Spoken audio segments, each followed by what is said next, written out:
ఇక్కడ అద్భుతమైన విషయం అన్న అక్కడ జరిగింది ఏంటంటే మేము రోడ్లో వెళ్తున్నాం జీప్లో. ఇంత దూరము అనుకుంటున్నాం, ఇంత దూరం వీళ్ళు ఆ పెంటకి వెళ్ళాలంటే వాళ్ళు ఉండే నివాసాన్ని పెంట అంటారు. వెళ్ళాలంటే ఎంత నడుస్తారు, ఎట్లా నడుస్తారు, ఎవరు కనిపిస్తలేరు దారి పొడుగుతున్నారు అనుకుంటే పాప దూరంగా ఇద్దరు ఆడోళ్ళు ఒక పెద్ద ఆయన ఒక అబ్బాయి నలుగురు నడుచుకుంటూ వెళ్తున్నారు దూరంగా అడవిలో చిన్న తొవ్వలో. ఈ నలుగురు నడుచుకుంటూ వెళ్తుంటే వాళ్ళని చూస్తే నాకు భయం లేదు, ఇంత అడవిలో ఈ నలుగురు ఎట్లా వెళ్తున్నారు. ఇక్కడ మేము వెహికల్ దగ్గర పోయి వాళ్ళు ఇట్లా చూసిరు, మాకు అమాయకంగా చూసిరు, ఏదో అంటే మమ్మల్ని తీసుకెళ్ళండి అన్నట్టుగా చూసిండ్రు. చూసి అన్న పెంట ఆపిండు చూసినారు. ఎక్కడికి వస్తారు మీరంటే పెంటకి వస్తాను అన్నారు. ఎక్కండి అన్నారు. అతను ఒక యువకుని మెడల అతను ఒక పాత గుడ్డతోటి మెడ జోల కట్టుకున్నాడు. మెడకి జోల కట్టు. ఆ జోలలు ఏంటిదని అడిగితే 15 రోజుల పసిగుడ్డు, నిజానికి 15 రోజుల పసిగుడ్డును ఎత్తుకొని పచ్చి బాలెంతను ఒక 20 కిలోమీటర్లు 20-25 కిలోమీటర్లు నడిపించుకుంటూ వస్తుంది. 15 రోజుల బాలెంత. ఇంతకంటే ఇంకేం చెప్పాలి. ఆ అడవిలో ఒక బాలెంత పసి పిల్లగాడు. మన హైదరాబాద్ పుట్టినోనికి ఈ టీకాలు ఆ టీకాలు వేస్తాం, ఎందుకంటే ఇక ఇది రాకుండా అది రాకుండా, కానీ ఆ అడవిలో మెడకేసుకొని పోతున్నాడు. మరి ఇంత దూరం పోతున్నారు, ఇంకా పెంట అంటే వీళ్ళు వెళ్ళే ప్రదేశానికి ఇంకా ఒక 15 కిలోమీటర్లు 6 కిలోమీటర్లు ఉంటుంది. మీరు ఎట్లా వెళ్తారు మీరు అంటే ఎట్లా వెళ్తామే ఇట్లా వెళ్తాం అంటారు. వాళ్ళ చేతిలో ఒక నీళ్ళది డబ్బా లేదు, ఒక గొడుగు లేదు. నిజానికి వాళ్ళ పరిస్థితి చూసి చాలా ఇబ్బంది అనిపించింది. వాళ్ళు ఇక మా జీవులు ఎక్కినాక మరి ఎందుకు ఇట్లా మీరు ఏమన్నా బండి కానీ ఇంకేమైనా సైకిల్ లాంటి కానీ ఒక అలాంటి ఇట్లే నడుస్తుంటాం. మాకు నడకనే పొద్దుగా వెళ్ళామనుకో, పొద్దుమికినాక ఇంటికి వస్తాం. ఆడ పొద్దుమికి వెళ్తే పొద్దుగా వస్తాం. ఇబ్బందులు ఏమున్నాయో నడుస్తుంటే ఇబ్బందులు కూడా ఉంటాయి, ఎరుగుబాట్లు దాడి ఉంటుంది. మరి అట్లా ఏమున్నాయో పక్కగా జరిగిపోతాం, మీద పడి రాకితే కరుస్తాయి. మరి ఈ చిన్న పాపను వేసుకుని బాలంతం తీసుకొని ఇట్లా పోతున్నారు, అదేదో మాకు అలవాటు అయిపోయింది. ఆ నుండి అమ్మాపురంకి పోయినాం, అప్పాపురంకి వెళ్ళాం. అప్పాపురం పోయేసరికి మేము పోతుంటేనే 2 అడవి పందులు ఇట్లా ఉరుకుతున్నాయి రోడ్డు మీద. మధ్యలో నాకు అనిపించి అన్న సుమన్ అన్న బండి ఆపని అన్న. అక్కడ ప్రకృతి గొప్పతనం ఏంటంటే ఆ ప్రకృతిని అడవి గురించి ఏం చెప్పలేము, మాటలు చెప్పలేము. చీమల పుట్టలు ఒక్కొక్కటి 6 ఫీట్లు 6.5 ఫీట్లు ఉన్నాయి. చీమలు పెట్టిన పుట్టలు పాములకు ఇరువైన చూడడానికి కవి రాశారు మహాత్ముడు. కానీ అక్కడ ఆ పుట్టలలో పాము ఉంది, అక్కడ కూడా నియతి ఉంది. అడవి జీవాల్లో పాములున్న పుట్టలు కాదు, చీమలు చెదలున్న పుట్టలే. అంటే ఎక్కడ కూడా ఆ పుట్టలకు హోల్స్ లేవు, పెరుగుతూనే ఉన్నాయి రోజుకి. అంటే అక్కడ కూడా అంత నియతి ఉంది. పుట్టలు స్పష్టమైన పుట్టలు అక్కడ కనిపించాయి. దానికి అవి దేవుడు అసలు నాకు ఇదే టౌన్లో ఆ పుట్టలు ఉంటే మొక్కేటల్లో పూజలు చేస్తుంది. ఇది అమ్మవారు వచ్చి మొలిచింది అంటే అట్లా అంత గొప్పగా అనిపించింది. తర్వాత టౌన్కి వెళ్ళాం, అక్కడ 2 గుర్రాలు కనిపించినాయి, ఆవుల మందలు కనిపించాయి. మేము వెళ్ళేసరికి మన doctor Ramakrishna sir, madam Sujatha madam వాళ్ళ ఆధ్వర్యంలో దుప్పట్లు వస్తుంటే ఆ దుప్పట్లు తీసుకొని మాకు ఎదురుకు వస్తాం. ఆ గిరిజనులు ఆ సెంచులు అంతా వస్తుంటే పాపం వాళ్ళ కళ్ళలో ఆనందం ఎంత అంటే వాళ్ళ ఆనందం పడుకుంటా అది దుప్పట్లు నా బ్లాంకెట్స్ని పట్టుకుని ఎదురుకు వస్తున్నారు. మేము వద్దుంటే ఇట్లా చూస్తున్నాం, విచిత్రంగా చూస్తున్నాం, మమ్మల్ని అంటే బెదిరి చూస్తున్నాం. వాళ్ళ కళ్ళల్లో వాళ్ళలో కనిపించింది అంటే ఒక అడవి మనల్ని చూస్తే దుప్పులు లేని ఎట్లా చూస్తాయి, ఇట్లా వేసి ఇట్లా బెదిరి చూస్తాయి. పాపం వీళ్ళు కూడా అట్లనే. అంటే మా గూడానికి ఇంత దూరం ఒక 30 కిలోమీటర్ల అడవిలో నడుచుకుంటూ వచ్చారు, వీళ్ళు సూట్ బూట్ వేసుకున్నారు అని చూస్తూ వాళ్ళ ఆలోచనలో వాళ్ళ మనసులో ఆ చూపులో ఒకటి, ఆ చూపులకు ఒకటి ఏదో మాకు వీళ్ళు చేస్తారనే ఒకటి కనిపించింది ఆతృత. నేను వెళ్ళేసరికి అయిపోయిన తర్వాత మళ్ళీ అక్కడ ఉన్న ప్రతి చట్టిపిల్ల నుండి ముసలుల వారికి దుప్పట్లు పంపడం జరిగింది. నేను అప్పుడు అనుకున్నాను, ఎక్కడో చేస్తున్నారు ఎన్నో కార్యక్రమాలు, సేవా సంస్థలు చాలా ఉన్నాయి. వీడు ఎక్కడ చూడంటే ఓ బస్తీలో బోర్డు కట్టి బ్యానర్ కట్టి వాడు బట్టలు కట్టి వస్తే సెకండ్ రోజు మళ్ళీ అదే బస్తీ పోయి పంచి వస్తారు.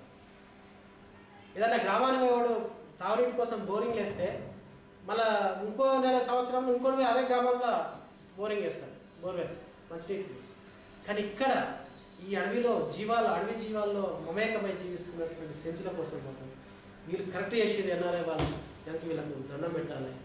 ఇలా ఒక తల్లి దుప్పటి ఉంటే ఆ సెంచు తల్లి ఒక ఆమె దుప్పటి కప్పుకుంటే ఆ దుప్పటి కింద కోడి తన పిల్లలను రెక్కల కింద దాచుకున్నట్టు ఆ దుప్పటి కప్పుకొని కనీసం ఆమెకు పుట్టిన ఆ పిల్లల్ని చలి నుండి రక్షించుకొని కాపాడుకుంటుంది. నిజంగా ఈ ఆలోచన వచ్చినందుకు తెలంగాణ ఎన్ఆర్ఐకి నిజంగా నమస్తే పెట్టాలనుకున్న మనసులో నా కళ్ళలో నీళ్ళు తిరిగినాయి సంఘటనలు. ఇక్కడ ఏంటంటే ఇదే మనం రోడ్డు మీద కానీ ఎక్కడన్నా ఒక పాంప్లెట్స్ వస్తే ఉరికొచ్చి మీద పడతారు. ఆ పాంప్లెట్ కరపత్రం వస్తే ఏముందని, లేదా ఇంకేమైనా ఫ్రీగా ఓ పెన్సిల్ వాస్తున్నారు అనగానే ఇంకొచ్చి మీద పడతారు. లేదు ఒక కాలనీకి పోయి ఒక స్లమ్ ఏరియా పోయి ఇదే దుప్పట్లు వాస్తున్నారని చెప్పిననుకో ఆడ నాకు అనిపిస్తుంది. నేను కొన్ని సేవా కార్యక్రమాలు పాల్గొన్నా, కానీ ఆడ దుప్పట్లు వంచోడు ఉన్నాడు, పక్క పోతాడు వాడిని నెట్టేస్తే దుప్పట్లు చంద్రలింగనం అవుతాయి.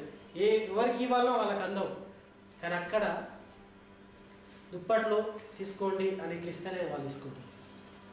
తర్వాత ఒక ఇంట్లో నలుగురున్నా, సార్ మేము నలుగురు ఉన్నాం, మాకు ఒకటి ఇస్తే ఎట్లా, మా కొడుకు అడిగి పోయిండు, లేకుంటే మా కొడుకు మగను పోయిండు, లేదా మా కొడుకు అటు పక్క పోయిండు, మరి వాళ్ళకేవి అని అడగాలి కదా. మస్తు ఇంట అందరూ మస్తున్నాం, కానీ ఆ తల్లి సప్లైగా చూస్తున్నది. అక్కడ గూడెంలో ఉన్న పెద్ద మనిషి గుర్తించి, అమ్మ మీ కొడుకు అడిగిపోయిండు, అంటే అక్కడ అడిగిపోతే 10 రోజులు 2-3 రోజులు అట్లా పోతారట. మరి అడిగిపోయారు కదా వాళ్ళకి వంచలేగా అంటే పిలిచి తీసుకోండి, మీ కొడుకు అడిగిపోయిండు, మీ కోడలు అడిగిపోయింది అని పిలిచి ఇచ్చేంత వరకు వాళ్ళు దగ్గరకు వచ్చి గౌరవంతో తీసుకుంటున్నారు. అంటే వాళ్ళ స్వార్థం లేదు. ఈ దుప్పట్లు మాకు వచ్చినాయి, మా ఇంట్లో మా కూరలు కావాలి, మా వదిన కావాలి, మా అక్కకి కావాలి, మా కొడుకు కావాలి, మా మర్దికి కావాలి, ఇలాంటిది లేదు. ఒక్కరికి ఒకరు దొరికినా కానీ వాళ్ళు సంతోషంగా స్వీకరించారు. అది చాలా బాగా మంచిగా అనిపించింది. సుమంత్ అని అంటున్నాడు, చూసిన వీళ్ళని చూసి నాగరికత నేర్చుకోవాలనిపిస్తుంది. నాగరికత ఉన్న వ్యక్తులు వీళ్ళే అనిపించింది. ఎంత నిజాయితీ, వాళ్ళు పిలిచి ఇచ్చేంత వరకు కూడా దగ్గర రావట్లేదు, ఇంత నిజాయితీ ఏముంది అందులో. అక్కడ కూడా జరిగినాయి. అందులో ఒక కుటుంబానికి చెందిన వాళ్ళు ఒక 2-3 దుప్పాలు తీసుకుంటుంటే కూడా ఆ కుటుంబానికి ఒక్క దుప్పటే దొరికిన ఆ తల్లి ప్రశ్నిస్తలేదు. అంటే మాకు ఒక్కటే దొరికింది, మీకు 2-3 ఎందుకని. అంటే అంత నిస్వార్థం అన్నట్టు. అంటే వాళ్ళకి ఎలాంటి స్వార్థం లేని జీవితాలు వాళ్ళలో నాకు చాలా బాగా అనిపించింది. అక్కడ కొన్ని స్కూల్ గవర్నమెంట్ ఐటీడీ వాళ్ళు కట్టించినటువంటి కొన్ని ఇల్లు ఉన్నాయి, రెసిడెన్షియల్ స్కూల్ ఉంది అంత దూరంలో. నిజానికి అది మంచి పరిణామం. కానీ ఈ సెంచులు వాళ్ళు కట్టించిన ఇంట్లో ఉండలేదు, ఆ ఇల్లు కాలు పెట్టి పక్కన గుడిసెలో ఉంటుంది. మరి అది కూడా గవర్నమెంట్ గుర్తించాలి. గాడిలో వాళ్ళకు సిమెంట్ తోటి స్లాబ్ పోసి ఉండు నాయన అంటే ఉంటారు వాళ్ళు. ఇలాంటి వాళ్ళు స్వచ్ఛమైన వంటి ఆ గుడిసె తల్లి ఒడిలాంటిది. అది ఆ గుడిసె మంచి వేసుకున్నారు వాళ్ళు, గుడిసె ముద్దుగా ఉన్నారు, మంచిగా అలుపుకొని ముద్దుగా పూసుకొని తడుపులు పెట్టుకొని ఉన్నారు. అది బాగా అనిపించింది. ఇంకోటి నాకు ఇంకోటి కూడా ఏంటంటే వాళ్ళు ఒక్క చెట్టును కూడా హాని కల్పించలేరు. అక్కడ ఉన్న ఒక చెట్టును కూడా వాళ్ళ స్వార్థం కోసం నరికేయాలి. వాళ్ళు ఏమైనా ఎదటి తడకలు తీసుకొని అక్కడ ఉన్నటువంటి జమ్మి గడ్డిని కోసుకొని గుడిసెలు వేసుకుని, కానీ టేక్ షెట్లను కొట్టి దూరాలు పెట్టి మంచి గేట్లు పెట్టి పనగడ పెట్టి పెద్ద పెద్ద పనగడలు పెడతాం. ఆ పనగడలు పెట్టి మరి వాళ్ళు రక్షణ కోసం ఏమీ కనీసం ఒక నేను అనిపించి వాళ్ళ గుడిసెల్లో ఎదురు తప్ప వేరే కట్టలను బాగున్నాయి. చాలా అక్కడ మనకు అనిపించింది, మనలాంటి వాళ్ళు పోయి వాళ్ళ సంస్కృతిని ఎడగొట్టినట్టు అనిపిస్తుంది.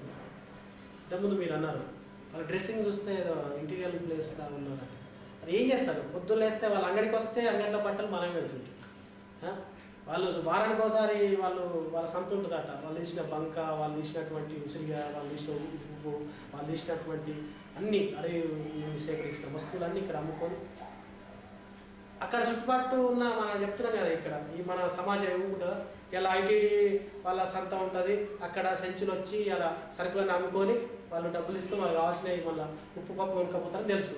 ఈ బెరగాలందరూ పోయి ఆడ నువ్వు అంగట్లో తెచ్చిన బొంబాయిలో దొరికిన టీషర్ట్ తెచ్చి పెట్టినాడా ఆడ తెచ్చినటువంటి తెచ్చి అంటే మనం ఎలాంటివి అయితే డ్రెస్సులు వేసుకుంటున్నాం అవన్నీ తెచ్చి ఆడ పెడుతున్నారు పాతలు.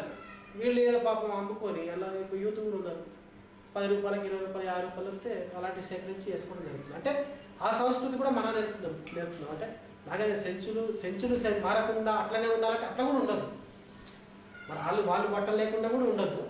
కాకపోతే ఏంటంటే ఆ సంస్కృతి వాళ్ళ సంస్కృతి ఉట్టిపడే విధంగా వాళ్ళకు ఒక కోడ్ ఒక డ్రెస్ లాగా వాళ్ళు అంటే వాళ్ళు అట్లాంటి గవర్నమెంట్ వాళ్ళే సప్లై చేయాల్సిన అవసరం ఉంది. ఇంకా మాకు ఇబ్బంది అనిపించిన విషయం ఏంటంటే నేను జీప్ వెళ్తుంటే దారి పక్కకే చెట్లను కొట్టేస్తున్నాను చూసి ఆ జీప్ వెళ్తుంటే సడన్గా ఎదురుకు వచ్చి చేయబెట్టి ఇట్లా సార్ మాకు సలిజరం గోళీ ఎరా సార్ సలిజరం గోళీ సలిజరం లేవు నేను అన్న సుమందన చాక్లెట్లన్నీ పట్టుకొచ్చి వీళ్ళ కొన్ని పాప గోళీలు నొప్పుల గోళీలు ఇంకా సలిజరం గోళీలు ఇంకా అట్లాంటివి వేస్తే బాగుందని చాలా బాధపడ్డాను. వాళ్ళు ఎంత అమాయకంగా అడిగినారు సలిజరం గోళీ సార్ అన్నారు. ఇది చాలా అంటే బాధపడే విషయం. వాళ్ళకి ఎలాంటి ఆరోగ్య సదుపాయాలు అయితే కనిపించలేదు. జ్వరం వస్తే ఎట్లున్నాయని మా వెనుక ఉన్నాడు ఆయన పేరు సిద్ధప్ప భయాన్ ఉన్నాడు మా జీబులు ఎక్కిన. ఇప్పుడు ఇదంతా జరుగుతున్న క్రమంలో మా వెనుక ఉన్నారు పచ్చి బాలక తల్లి 15 రోజుల బాలక తల్లి ఉంది. ఆ బాలక తల్లి మామ భయాన్ ఉన్నాడు, వాళ్ళ కొడుకున్నాడు, ఆ తోటి కోడలు ఉన్నారు. వీళ్ళంతా మా జీబులే కూర్చున్నారు. వాళ్ళ గొప్పతనం వాళ్ళ నిజాయితీ ఏంటంటే మేము తీసుకపోయిన నీళ్ళు రాగురాని ఇస్తే వద్దన్నారు. అంటే అసలు నిజానికి నాకు మనిషిలోని ఏ కలమషకం లేకుండా మనిషి స్వచ్ఛమైన మనసుతోటి ఏ స్వార్థం లేకుండా ఉండే వాళ్ళంటే ఆ సెంచురీ అనిపించింది. ఆ నుండి మళ్ళీ అక్కడ బ్లాంకెట్స్ మంచిన తర్వాత మళ్ళీ మేము ఇంకో గూడానికి వెళ్ళి ఇంకో పెట్టెకి వెళ్ళడం. మేము ఇంకో పెట్టెకి వెళ్ళే ముందు మా జీవుల్ని అంగన్వాడీ ఆయాలు కూర్చున్నారు. వాళ్ళు ఒక్కొక్క తల్లులు అంటే పాప చిన్న పాప పిల్లతల్లు ఉన్నారు, 4 పిల్లతల్లు కూర్చున్నారు.